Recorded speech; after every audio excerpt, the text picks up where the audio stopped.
Good day, ladies and gentlemen, and thank you for standing by, and welcome to trivago fourth quarter earnings conference call 2019. At this time, all participants are in listen-only mode. After the speaker presentation, there will be the question and answer session. To ask a question during the session, you will need to press star 1 on your telephone keypad. I must advise you the call is being recorded today, Wednesday, the 12th of February 2020. We are pleased to be joined on the call today by Axel Hefer, trivago CEO and Managing Director, and Matthias Tillmann, trivago's CFO. The following discussion, including responses to your questions, reflects management's views as of today, 12th of February 2020 only. trivago does not undertake any obligation to update or revise this information. As always, some of the statements made on today's call are forward-looking, typically preceded by words such as we expect, we believe, we anticipate, or similar statements. Please refer to the fourth quarter operating and financial review and the company's other filings with SEC for information about factors which could cause trivago's actual results to differ materially from these forward-looking statements. You will find reconciliation of non-GAAP measures to the most comparable GAAP measures discussed today in trivago's operating and financial review, which is posted on the company's IR website at ir.trivago.com. You are encouraged to periodically visit trivago's investor relations site for important content. Finally, unless otherwise stated, all comparisons on this call will be against results for the comparable period of 2018. With that, let me turn the call over to Axel. Please go ahead. Welcome to our Q4 earnings call. As you might have noticed, we have changed the format of our release and sent out a shareholder letter yesterday, covering the key developments of the business and the market. Therefore, we are going straight to our Q&A. Operator, we are ready to take the first question.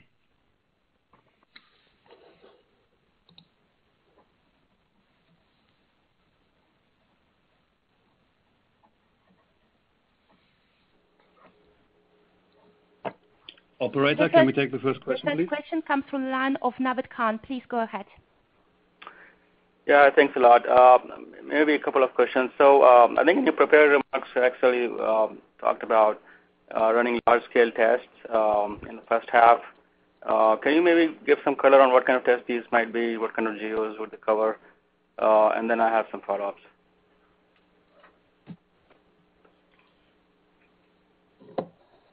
Sure. Hi, Naved. So thanks for asking the question. I hope you can understand that we cannot give more details here beyond what we have disclosed already. But I would say is this, we are currently running larger incrementality tests in certain performance marketing channels.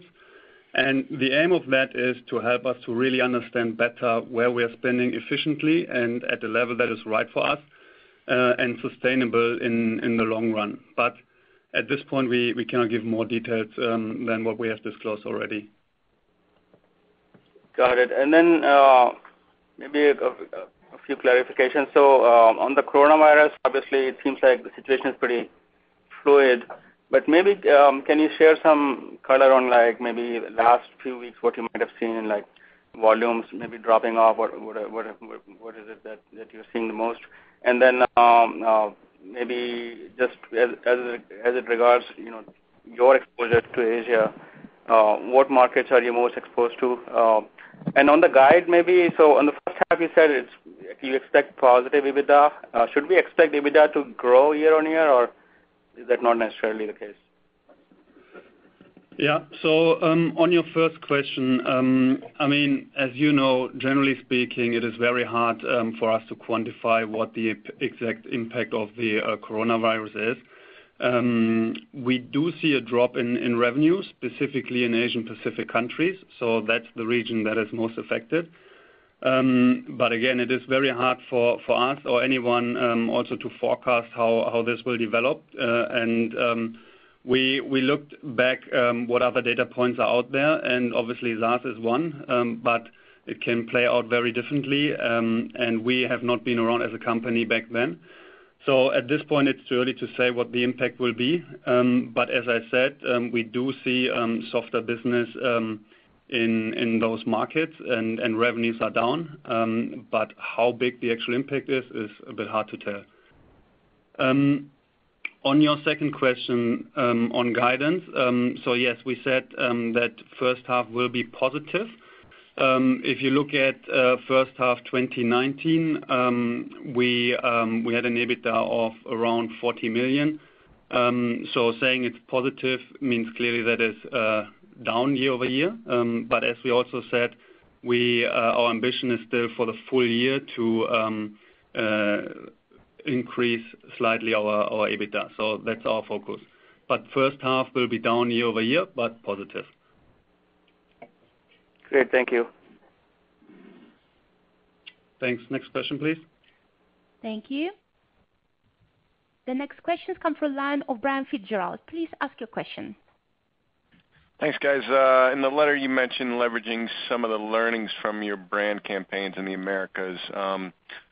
What do you see working there? Is it some of the recent Mr. Trivago creative? Anything else you can call out? And with the shift in brand messaging towards this value prop of price comparison, how has that been resonating through, and what are you seeing in terms of impact to traffic and conversion?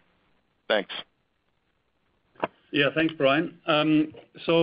In Americas, we really started to focus more on our key value proposition early last year. In Q2, that's when we tested a slightly more focused message. And then we rolled that out over our peak season in Q3, and there we have seen very positive results. So if you watch those commercials, they are still with the Mr. Trivago, so in the same concept. But I would say that the key difference is that we are just more focusing and trying to basically show what's our key value proposition, yeah? So how we compare.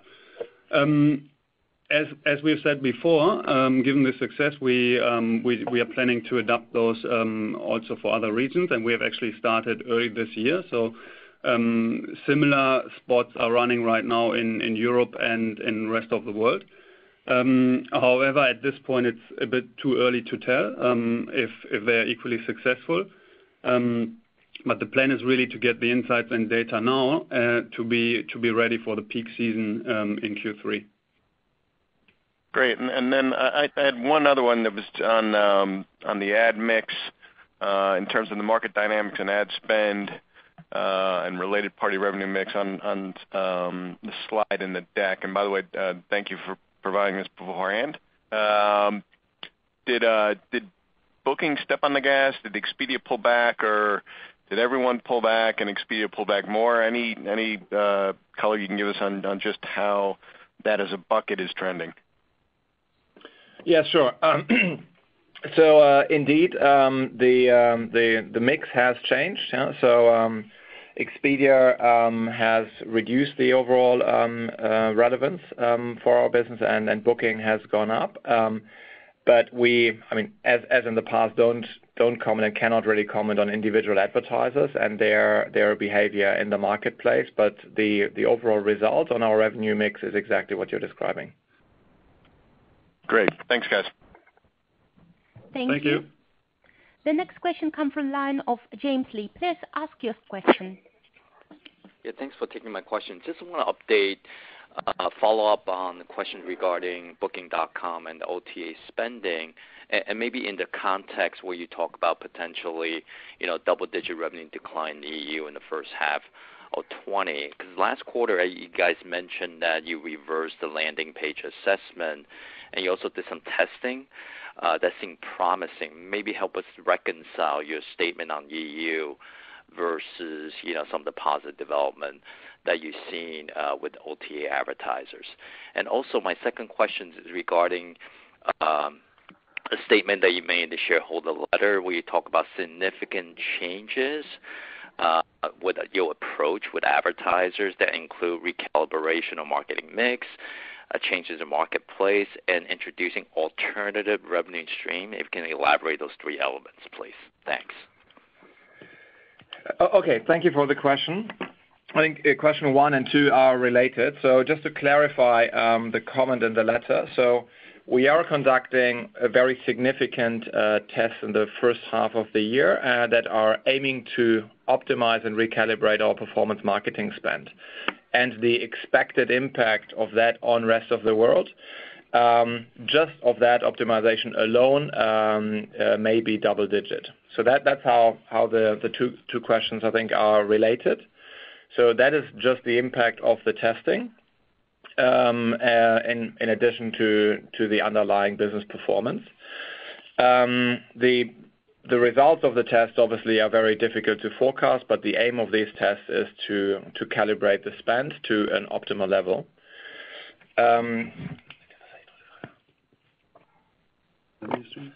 Coming to your third question, alternative revenue streams.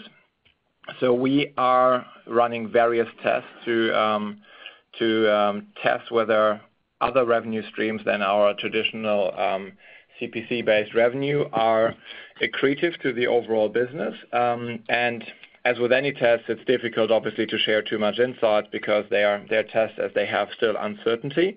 One that I can share is that one of the revenue streams that we are looking into is sponsored listings. So we are, as of today, as far as I know, one of the very, very few remaining players in the industry does not offer the opportunity to really sponsor a listing and significantly boost a listing. And there is significant demand for that product coming from our advertisers. It's a very frequent request. And we've started to build infrastructure to really test this concept a couple of months ago and are testing it as of today as we speak. So that is a potentially promising alternative revenue stream, but there are also others that we look into. But even with a sponsored listing, just to be very clear, if we are not satisfied with the test results, we will not proceed. So we continue to stay very focused on our test and learn approach. We are testing various things in parallel, and we'll adapt and fine-tune our strategic direction, as I said in the letter, as we see the results. Okay. And just to clarify your statement about, declining on the EU, so that headwind specifically to the large-scale testing you have on performance advertising, as far as the testing that you did with some of the OTA advertiser, including Booking.com, that continued to be positive. Is that fair to say? What I said is that the potentially double-digit impact is just the impact of the test. So we did not comment specifically on the underlying business performance. There is a headwind overall through the coronavirus, clearly. I mean, much stronger than in Asia Pacific than in other markets, but you do see it to a certain extent in other markets as well. And there is some general softness in Europe and rest of the world overall. But I mean, those are basically the three ingredients that you need to put together to come up with an estimate of the trajectory in the region. Thanks. Thank you. The next question comes from the line of Shyam Patil. Please ask your question. Thanks. It's Ryan on for Shyam. Just wanted to ask about your alternative accommodation strategy in 2020, kind of how material that can be to the business. And then secondly, you talked about Google a little bit in the letter. How do you view the role of Meta going forward given Google's recent initiatives? Thanks. On alternative accommodation, the focus of last year has really been to increase the overall availability and also to build relationships with all the key players in the market. Whereas this year the focus is on really improving the product. So what you can expect to see is more and more product features that are specifically designed for alternative accommodation and a better integration of alternative accommodation into our standard flow. So there we've got a nice pipeline of things that we are working on. In terms of financial impact, I don't think it's fair to say that this will have a huge impact on this year. I mean, this is more a strategic direction of ours where we do believe that the increasing hybrid user behavior and the increasingly hybrid inventories that are out there will lead to a significant growth of demand for a product that is comparing across different accommodation types. But these kind of things don't happen from one day to the other. Those are more trends that evolve over years. We do believe that we are currently leading in terms of offering a tool in that direction, and we want to continue to lead that development. So it is more a strategic direction that we do think will be a big differentiator in the future. Google? Oh, sorry. Your second question on Google. In terms of product changes, product development, there are obviously continuous changes in the product, but we don't see a significant change there. We see the dynamic pretty much stable. What is the future of Meta?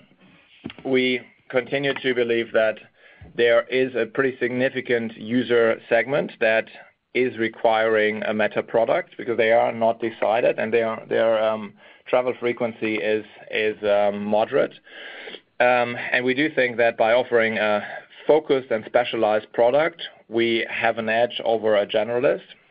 On the other hand, it's also fair to say that by competing with a player that has a very, very large share of users starting every single journey on the platform, that is a key advantage. So it will be a tough competition going forward, but we do believe by specializing and developing a tailored product just specifically for accommodation search, we will continue to have an edge from a user value perspective.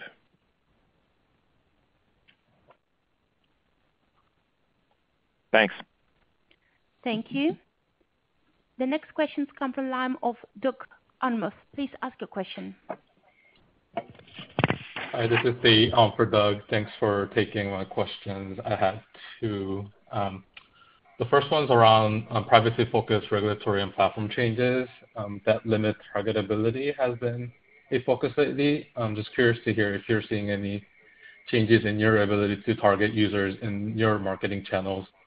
And then secondly, you talked about large-scale testing affecting developed Europe revenue and coronavirus in the rest of the world. Just wondering what you're seeing in terms of, or what you're expecting from America, since that region doesn't seem to have the kind of issues that you have in developed Europe and the rest of the world. Yeah, thanks, Dee. So on your first question, I guess you're referring to the litigation in Australia. I mean, there the court provided new guidance on how results of comparison sites like trivago and others should be displayed in Australia.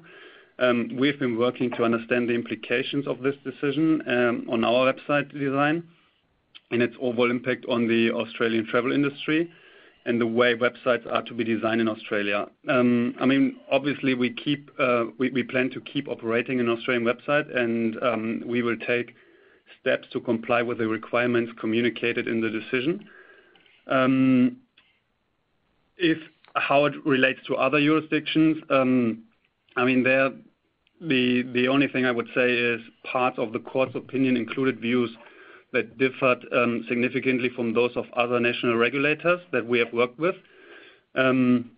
But that being said, we expect to continue to see an increasing regulatory scrutiny on the consumer-facing business practices of providers of online travel search and booking services. Your second question was on the large-scale test in Europe. You want to know if we plan anything similar in other regions as well, or what was your question? Can you clarify? Just around what you're expecting from Americas in the first half, given you're not planning a large-scale test there, or Wuhan coronavirus impact should be somewhat limited in that region. Do you expect growth there? Okay. Yeah, thanks. No, that is correct. So if you look at the two big impacts for Q1 and potentially beyond, the large-scale test is so far limited to develop Europe, so there we do not plan to do that anytime soon in Americas or other regions. Coronavirus mostly affects countries in the rest of the world, so there we see a very, very limited impact on Americas. If you look at Q3 and Q4 of last year, you already saw that Americas was outperforming. And that is a trend that continues so far in 2020. And then obviously the two impacts support that direction. Got it. Thank you. Thanks. Next Thank question, you. please. The next question comes from the line of Lloyd Walmsley. Please ask your question. Thanks. I have two, if I can. First, just going back to thinking about monetizing sponsored listings, how do you guys feel about exit media? Is that something you're investigating as well? And what are the key things you're looking to determine as to whether to make these tests permanent? And then secondly, I guess, at the time of the IPO, you always showed the cheapest booking option at the top under each hotel, and it was the hotel sort order that was determined by pricing. So I guess that changed. When did that change, and kind of what are the key drivers of that of the algorithm for hotel sort at this point? Okay, thanks, Lloyd. On sponsored listings and other alternative revenue streams, I mean, if you look at the history of trivago and also the product as it stands today, it is extremely lean, extremely clean, and that is what our users appreciate.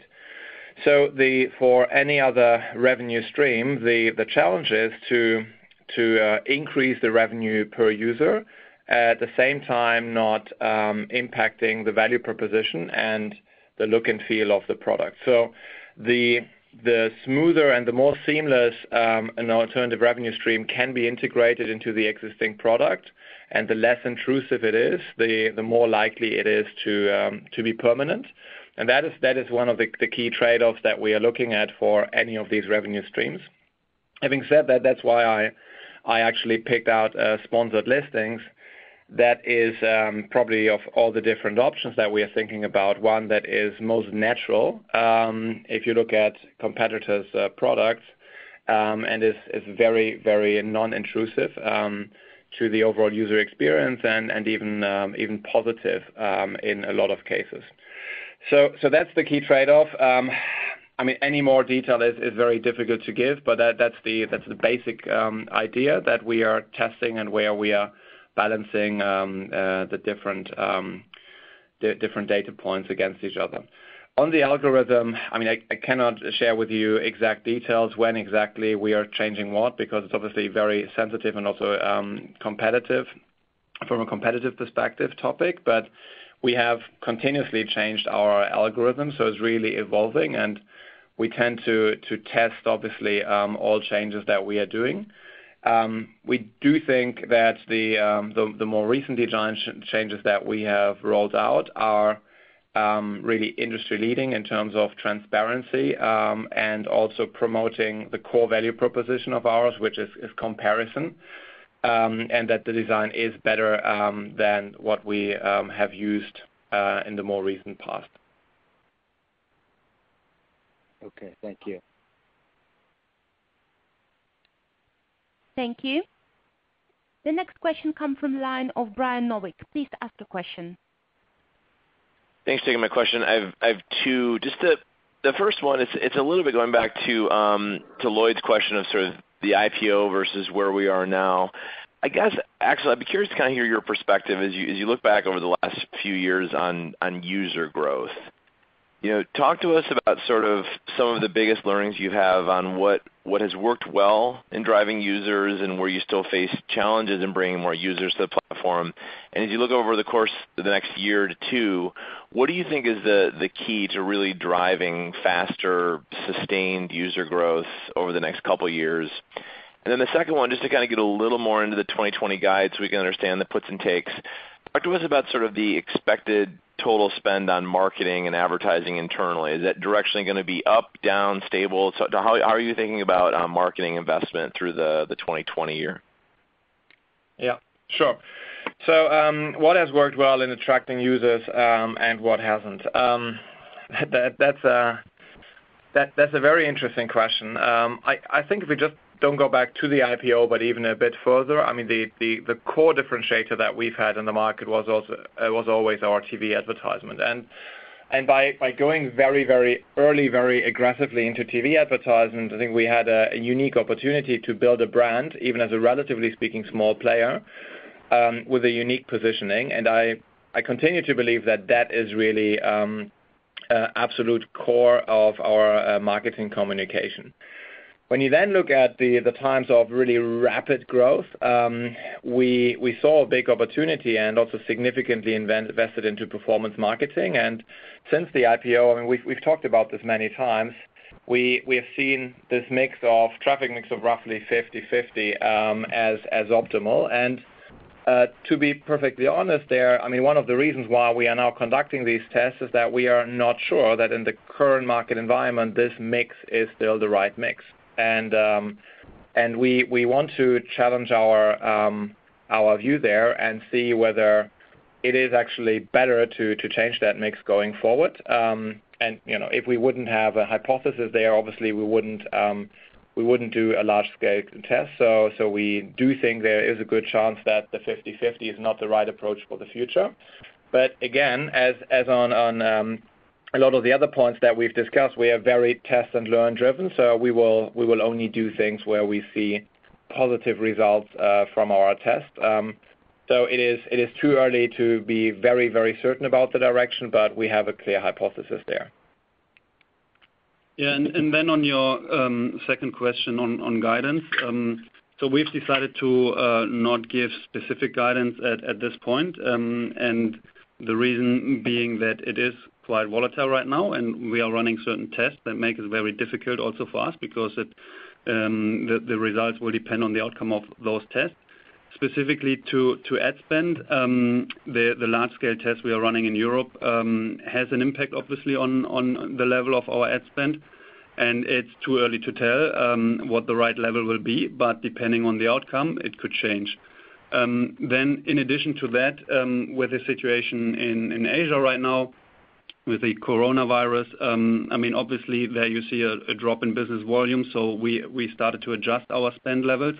And depending on how this develops, we could ramp up quickly again or spend limited advertising dollars in that region. So that's also a bit hard to tell. I mean, what I can say is that revenue will be down, and we believe that RPQR, so revenue per qualified referral, will be broadly flat, including a positive mix shift towards higher RPQR countries. And then, as we mentioned in the shareholder letter and discussed earlier, we expect EBITDA to be positive in the first half, and our ambition is still to increase the full year EBITDA year over year. Great. Thanks, guys. Thank you, Brian. You. The next question comes from the line of Tom White. Please ask your question. Great. Thanks for taking my question. I apologize if I missed this, but could you guys comment on the impact of any impact from the bid modifiers that you rolled out in the back half of last year to either the quarter or how their impact may be contemplated in the outlook? And also curious if the outlook presumes that you guys roll out any additional meaningful bid modifiers for advertisers. Thanks. Absolutely. So on the rollout of the bid modifiers, we have to say that the adjustment of all market participants is taking longer than what we anticipated. And so we still do think that there is some level of not optimal bidding going on with certain advertisers. Our expectation is that until mid of the year at the latest, that will have been optimized by everybody, and we are working closely with everybody who needs our support there. Having said that, that doesn't mean that there are not additional dimensions and optimizations regarding bid modifiers that are positive from our perspective and that are worth rolling out. So we are looking into some other modifications to make the auction even more granular and allow for more targeted bidding, which is something that we do believe is, in particular, in a market environment where the overall growth is coming down, becoming more and more important. So to summarize, there is still some adjustment going on, and we are planning to make further changes, but we will, of course, consider the pace of adaptation and adjustment, and we don't want to rush changes. Thank you. Thank you. Dear participants, once again, if you wish to ask a question, please press star and one on your telephone keypad.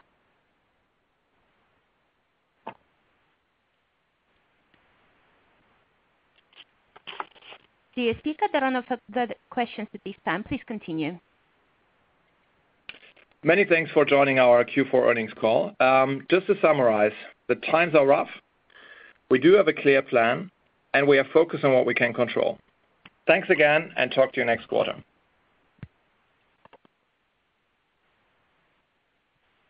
That does conclude our conference for today. Thank you for participating. You may all disconnect. Have a nice day. Dear speakers, please stand by.